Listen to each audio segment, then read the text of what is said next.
ساجد میں یہ سوچ رہی تھی کہ اگر آج ہم کرنٹ ہمارے سچویشن پر نظر ڈالیں، معاشرے پر نظر ڈالیں، تو اتنے موٹیویشنل اسپیکرز ہیں، ہمارے پاس سوشل میڈیا ہے، خوش رہنے کے بارے میں لوگ اتنا کچھ بتاتے ہیں، لیکن افسوس اگر تم لوگوں کو دیکھو نا تو ان کی آنکھوں میں مایوسی نظر آتی ہے.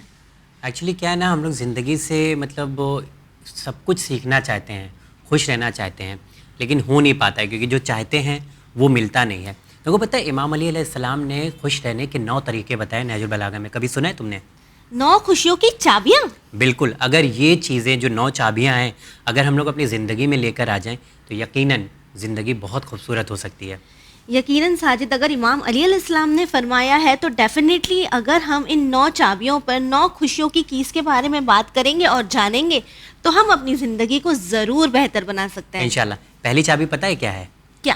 پہلی چابی یہ ہے کہ خوشی ہو یا غم اللہ پر بھروسہ رکھنا ہے، یعنی توکل علی اللہ رکھنا ہے. وہ بات تو ٹھیک ہے ساجد، لیکن توکل رکھیں، بھروسہ رکھیں ہم اکثر سنتے ہیں، لیکن کوئی تو ہو جو ہمیں یہ بتائے کہ توکل کیا ہے اور کس طرح رکھا جائے. بالکل، کیونکہ خوشی اور غم ایسا موقع ہوتا ہے جہاں پر ہم سب کچھ بھول جاتے ہیں اور بس اپنی پرابلم کو یا اپنی خوشیوں کو یاد رکھتے ہیں. تو ایکچولی توکل کیا ہے آج کے پروگرام میں ہم لوگ جاننے کی کوشش کریں گے. تو جی ہاں ناظرین، بہترین موقع ہے اس پوائنٹ پر بات کرنے کا، یعنی آج کی جو پہلی چابی ہے نیلم وہ یہ ہے کہ خوشی ہو غم اللہ پر بھروسہ رکھنا ہے. اس موضوع پر بات کرنے کے لیے بڑے ہی عزت اور احترام کے ساتھ آئیے شو پر ملاقات کرتے ہیں حجت الاسلام والمسلمین عالی جناب مولانا وسیع حسن خان صاحب قبلہ کا. السلام علیکم مولانا صاحب. وعلیکم السلام ورحمۃ اللہ وبرکاتہ. السلام علیکم مولانا صاحب. وعلیکم السلام ورحمۃ اللہ وبرکاتہ. مولانا صاحب، جس طرح برادر ساجد نے ہمیں بتایا کہ خوشیوں کی 9 چابیاں ہیں جو امام علی علیہ السلام نے ہمیں بتائی ہیں اور آج کے وقت میں بہت ضروری بھی ہے، تو وہیں جس طرح ساجد نے کہا کہ اللہ پر بھروسہ رکھے کوئی بھی حالات ہو، خوشی ہو یا غم ہو.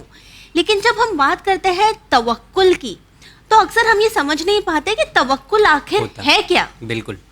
تو سب سے پہلی چیز تو توکل ہی جان لیتے ہیں. یا اعوذ باللہ من الشیطان الرجیم، بسم اللہ الرحمن الرحیم، الحمد للہ وصلی اللہ علی رسول اللہ وآلہ الطاہرین. دیکھیے، انسان کی کامیابی کا راز ظاہر سی بات ہے کہ کلام الامام امام الکلام، کہ امام کے بعد بھی جو ہے وہ سارے کلاموں کے امام ہے. جی. تو حضرت نے جو فرمایا ہے اس میں تو کوئی حرف نہیں ہے. بالکل. لیکن سوال وہی ہے آپ کا کہ توکل کہتے کس کو؟ جی.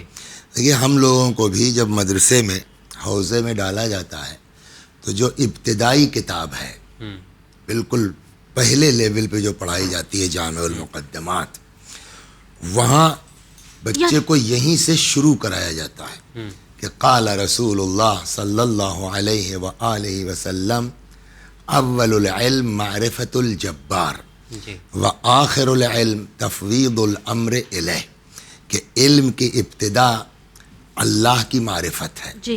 اور علم کی انتہا اپنے امور کو اس کے حوالے کر دینا، اس لیے کہ سب کچھ سیٹ کرنے والا اللہ ہے. تو جس دن ہمارے علم بڑھتا جائے گا جی. اس دن توکل بھی ہمارے انکریز ہوتا جائے گا، بڑھتا جائے گا. جی.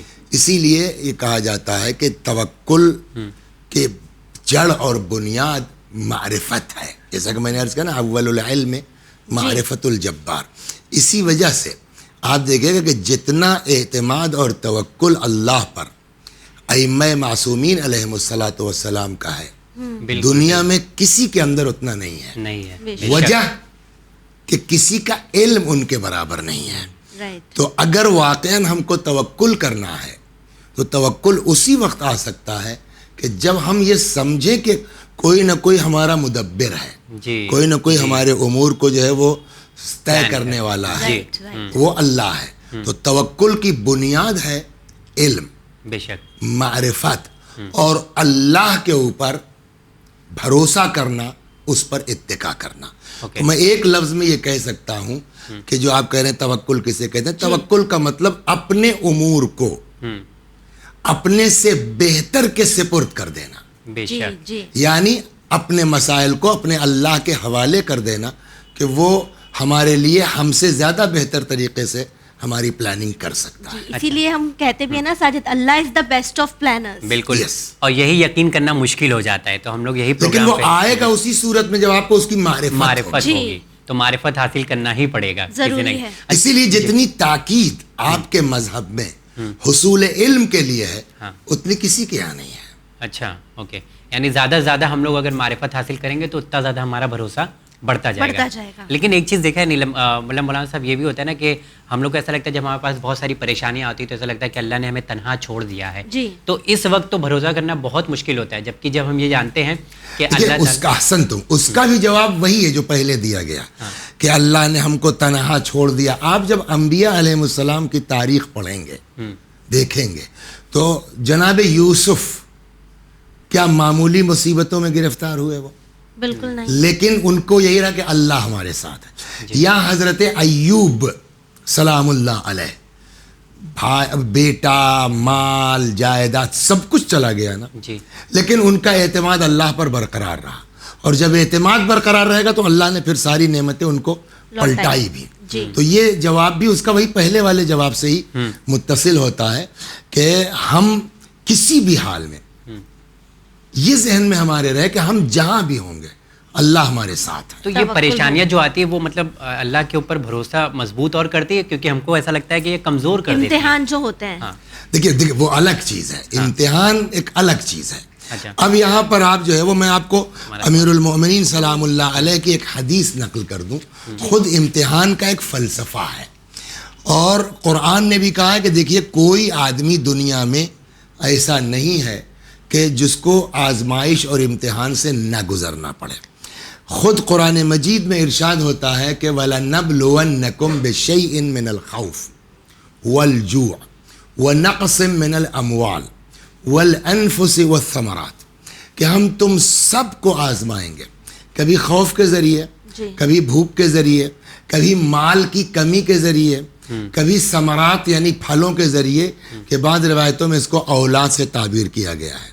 تو آزماتا ہے خدا. ہر آدمی کی الگ الگ اوقات ہے, الگ الگ حیثیت ہے. کسی کو مال دے کے آزمائے گا کہ کیسے خرچ کرتا ہے, کہاں خرچ کرتا ہے, حد سے تجاوز تو نہیں کرتا ہے. کسی سے مال لے کے آزماتا ہے کہ یہ اس کا صبر کا دامن تو ہاتھ سے نہیں چھوٹتا ہے. تو آزمائش تو سب. قرآن میں دوسری جگہ بھی ہے کہ کیا یہ لوگ یہ سمجھتے ہیں کہ کہہ دیں گے کہ ہم ایمان لے آئے کافی ہے, وَهُمْ لَا يُفْتَنُونَ, ان کو پرکھا نہیں جائے گا. تو یہ ایک طرح سے آزمائش سے سب کو گزرنا ہے. اب سوال یہاں یہ ہوتا ہے کہ یہ آزمائش کی ضرورت وہاں ہوتی ہے کہ جہاں ہم یہ جاننا چاہتے ہیں کہ یہ آدمی ہے کیسا. ایگزیکٹلی. لیکن اللہ تو سب کو جانتا ہے, بالکل, اس کو آزمائش کی کیا ضرورت ہے. تو یہاں کے اوپر حضرت امیر المؤمنین سلام اللہ علیہ جو نہج البلاغہ سے فرماتے ہیں, خطبہ نمبر ظاہراً 144, مولا فرماتے الا ان اللہ تعالی قد کشف الخلق کشفتن, اللہ جو ہے وہ مخلوقات کو آزماتا ہے, ان کو چیک کرتا ہے. لا انہ جہل ما اخفوا, یہ نہیں ہے مقصد کہ اللہ کو پتہ نہیں ہے کہ آپ کیا ہیں ایکچوئل میں, بلکہ اللہ ولکن لیبلوہم ایہم احسن عملا, وہ صرف یہ جو ہے وہ دیکھنا چاہتا ہے کہ تم میں اچھا عمل کرنے والا کون ہے. اس کو جاننے کی ضرورت نہیں ہے, اس کو پتا ہے کہ اچھا عمل کرنے والا کون ہے. پھر کیوں کرتا ہے؟ فرماتے فَيَكُونُ الثَّوَابُ جَزَاءً وَالْعِقَابُ بَوَاءً, تاکہ اس حساب سے آپ کو آپ کے عمل کے مطابق جزا اور سزا دی جا سکے. کل کو کوئی دوسرا اعتراض نہ کرے کہ صاحب ان کا مرتبہ ایسا کیوں ہے, ہمارا کیوں نہیں. تو اوپنلی جو ہے سب کی آزمائش ہو گئی, بھائی دیکھو ان کا یہ کلاس ہے, ان کا یہ نمبر, اس لیے ان کو یہ جزا دی. کوئی رشتہ داری وہاں پر نہیں ہے, رشتہ داری کے یہاں کوئی کسی سے رشتہ داری نہیں ہے. یعنی ہم یہ کہہ سکتے ہیں کہ مولانا صاحب یہ ایک ٹیسٹ ہے جس کا رزلٹ ہمیں آخرت میں ملے گا. دنیا میں بھی مل سکتا ہے, بے شک دنیا میں بھی اللہ تبارک و تعالی دے سکتا. آخر جناب یوسف علیہ السلام کو دنیا میں ملا نہیں ملا, بالکل اسی دنیا میں آزمائے گئے, اور پھر اسی دنیا میں وہ آدمی جو جیل گیا ہے کچھ دنوں کے بعد وہی آدمی پرائم منسٹر ہو رہا ہے. اور اللہ نے بھی یہ کہا ہے وَكَذَلِكَ نُنْجِي الْمُؤْمِنِينَ, ہم اسی طرح جزا دیتے ہیں. یا جناب ایوب کو اسی دنیا میں آزمایا گیا اور پھر اسی دنیا میں ان کو واپس کیا گیا. تو آخرت میں تو ہے ہی ہے, لیکن اللہ دنیا میں بھی عطا کر سکتا ہے, مصلحت اس کی ہے. ہم لوگ کے ساتھ بھی کبھی کبھی ایسا ہوتا ہے, ہم لوگ کو پتہ نہیں چلتا کہ یہ جو پرابلم تھی یہ اس لیے تھی کہ آج ہمیں فائدہ ہو رہا ہے. وہ جو صبر کرتے اس کے بعد احساس ہوتا ہے وہ ہماری بہتری کے لیے تھا. لیکن ساجد افسوس اس بات کا ہوتا ہے نا مولانا صاحب کہ ہم اکثر یہ دیکھتے ہیں زندگی میں کہ جب ہمیں تکلیف ہوتی ہے, ہم پریشان ہوتے ہیں, تو ہمیں اللہ یاد آتا ہے, ہم زیادہ عبادت کرتے ہیں, نمازیں پڑھتے ہیں, دعائیں کرتے ہیں. لیکن جس دم خوشیاں ہمارے دروازے پر آتی ہے تو ہم بہت ہی افسوس کے ساتھ کہنا پڑتا ہے کہ ہم سب سے پہلے اللہ کو ہی بھول جاتے ہیں. تو میں نے بات عرض کی نا, وہاں بھی وہی مسئلہ ہے کہ یہ اللہ تبارک و تعالی مال دے کے بھی آزماتا ہے جی, اور مال لے کے بھی آزماتا ہے. اب کسی کو اتنی جو ہے وہ اللہ نے فراوانی دے دی ہے تو اس کا مطلب یہ نہیں کہ آپ وہ جو چاہیں کریں. یہ بھی ایک طریقے کی آزمائش ہے کہ تم کو یہ جو ہم نے فراوانی دی ہے خدا کو بھول تو نہیں رہے ہو, غافل تو نہیں رہے ہو. تو فقر بھی ایک طرح سے آزمائش ہے اور دولت بھی ایک طرح سے آزمائش ہے. اوکے, دونوں چیزیں آزمائش. ہم یہ نہیں کہہ سکتے کہ ایک آدمی جو پریشان ہے صرف اسی کی آزمائش ہو رہی. ایک آدمی فارچونر میں گھوم رہا ہے, اس کی بھی آزمائش ہے کہ تم تو فارچونر میں گھوم رہے ہو, تمہارے خاندان والے کس حالت میں ہے, یہ بھی ٹیسٹنگ تمہاری ہو. یعنی ہمیں اپنے آپ سے اپنے خوشیوں کے دنوں میں یہ تو سوال مین کرنا چیز یہ ہے کہ خوشی ہو یا غم, ہر صورت میں اللہ تبارک و تعالی یہ چاہتا ہے کہ ہم اس سے مربوط رہیں. کبھی کبھی ایسا تو نا یہ میری محنت کی چیز ہے, یہ فیلنگ جو آ جاتی ہے ہم لوگوں کو. تو محنت کے قابل بنایا کس نے آپ کو؟ سوال یہ ہے نا کہ اکثر لوگ کہتے ہیں کہ صاحب میں نے اتنی محنت کی, تو آپ کو محنت کے قابل بنایا کس نے ہے؟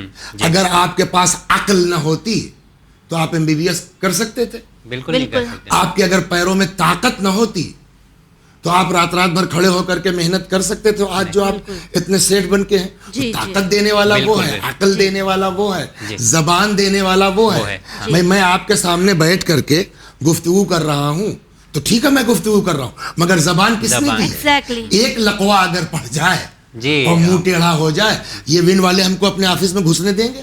جی تو کس بات کا بہترین ایگزامپل دیا ہے آپ نے. اگر ہمارے پاس کوئی سکلز ہے بھی تو یہ بھی اللہ کی دی گئی ہے. اللہ کا احسن. تو دین یہی سمجھاتا کہ ہر مرحلے میں, سمجھ گئے آپ جو ہے وہ اپنے آپ کو, اور اسی چیز کو کربلا میں حضرت سید الشہداء سلام اللہ علیہ نے سمجھایا ہے.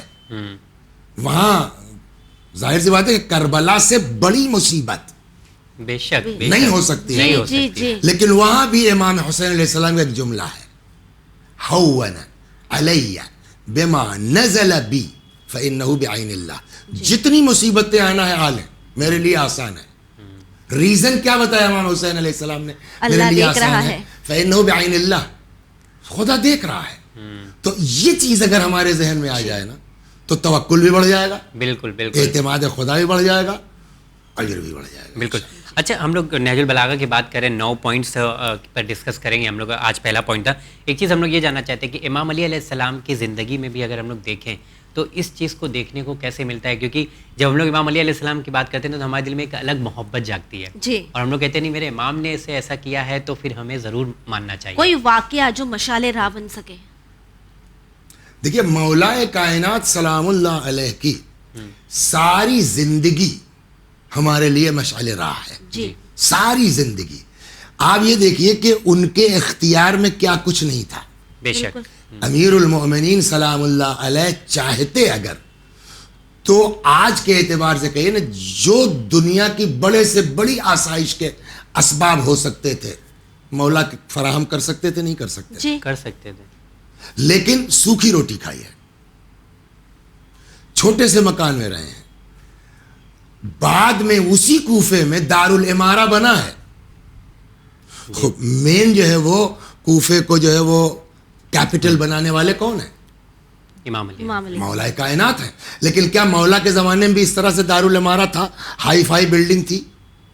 تو مولا کائنات چاہتے تو کر سکتے تھے. کسی نے امام سے پوچھا, چھٹے امام ظاہراً لباس کچھ بڑھیا تھا, کہا آپ امام ہو کر کے اتنا بڑھیا پہنے ہوئے ہیں, مولا کائنات تو اس طرح تھے.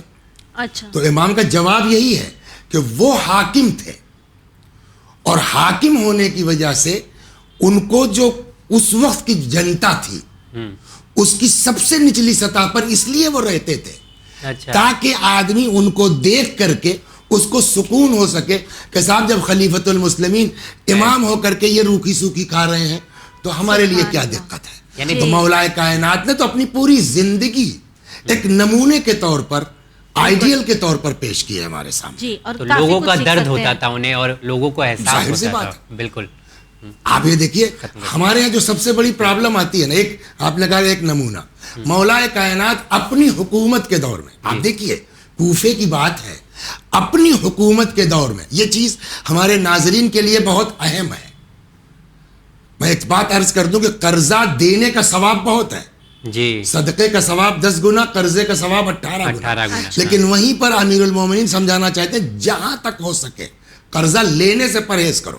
ہاں امام علیہ الصلوۃ والسلام جا رہے ہیں, گوشت کی دکان سامنے تھی, جی قصاب نے کہا کہ یا علی بہت بڑھیا گوشت آیا ہوا ہے لے لیجئے. حضرت نے کہا پیسہ نہیں ہے. یو نو کون کہہ رہا ہے؟ جو حاکم ہے, حاکم ہے. خلیفۃ المسلمین ہے, جی. اور وہ کہہ رہے ہیں میرے پاس گوشت کا پیسہ نہیں ہے. تو اس نے کہا صاحب ٹھیک ہے نہیں ہے تو لے لیجئے, ہم کب مانگ رہے ہیں آپ سے, جب ہوگا تو دے دیجئے گا, میں صبر کر لوں گا اس تک. کہ تم کیوں صبر کرو گے؟ میں اپنے پیٹ سے نہ کہہ دوں کہ صبر کرو جب تک پیسہ نہیں ہوتا. بہترین ارے بہترین ایگزامپل ہے. مثال. جی واہ. اور یہ ہم لوگ کے ساتھ اکثر ہوتا ہے. اکثر ہوتا ہے نا, اکثر تو کیا مولا سکھاتے ہیں بابا قرضہ کیوں لے رہے ہو تم, جی برداشت کر لو تھوڑا سا. ینگسٹرز کے لیے جہاں بہت بڑا مجبوری نہ پیغام ہو. ہے. جی لیکن صاحب ہم قرض لے کے صحیح موبائل لیں گے 14,000 Exactly. 40,000 کا. مولا کہتے ہیں بابا جب ہوگا تب لینا, ابھی نوکیا 3310 سے کام چلا لو. جی وہی میں نے کہا ینگسٹرز کے لیے بہت بڑی مثال ہے, تاکہ اکثر یہی ہوتا ہے کہ اگر بائک لینا ہے, فون لینا ہے, تو ہم قرض بہت آسانی سے لے لیتے ہیں. بائک فون نہیں, اب تو ہر چھوٹی چھوٹی ہر چیزوں کے لیے بھی چھوٹی 10,000 چیز لیکن کہیں 5,000. مجبوری ہے, وہ ایک الگ چیز ہے. ساجد یعنی ہم یہ کہہ سکتے ہیں کہ ہمیں مجبوری کی بات الگ ہے, لیکن اپنی خواہشات پر تھوڑا کنٹرول کرنا چاہیے. بالکل. اور میرے خیال سے جو آخر میں ہم لوگ نے بات کیا ہے, یہ آج کے ٹائم پہ بہت زیادہ ہو رہا ہے کہ لے لیجئے, کل ہم لوگ, کل نہیں پرسوں جب ہوگا تب دے دیجیے گا. لیکن امام علی علیہ السلام کی مثال دے کر آپ نے بہت بڑی مصیبت سے ہم لوگوں کو بچا لیا. بہت شکریہ آگا آپ کا. جزاکم اللہ. اللہ ہم سب کو توفیق عطا فرمائے کہ حضرت کی جو ہے وہ حیات طیبہ کی روشنی میں ہم اپنی زندگی گزاریں. الہی آمین. الہی آمین. تو ویورز یاد رکھے گا کہ نہج البلاغہ کی خوشیوں کی پہلی چابی جو امام علی علیہ السلام نے ہمیں بتائی ہے وہ یہ ہے کہ خوشی ہو یا غم, ہر حال میں پروردگار عالم پر بھروسہ رکھیے. خوشیوں کی دوسری چابی کیا ہے یہ ہم آپ کو بتائیں گے ہمارے اگلے ایپیسوڈ میں. تب تک کے لیے بنے رہیے چینل ون کے ساتھ. پیغام انسانیت. شکریہ.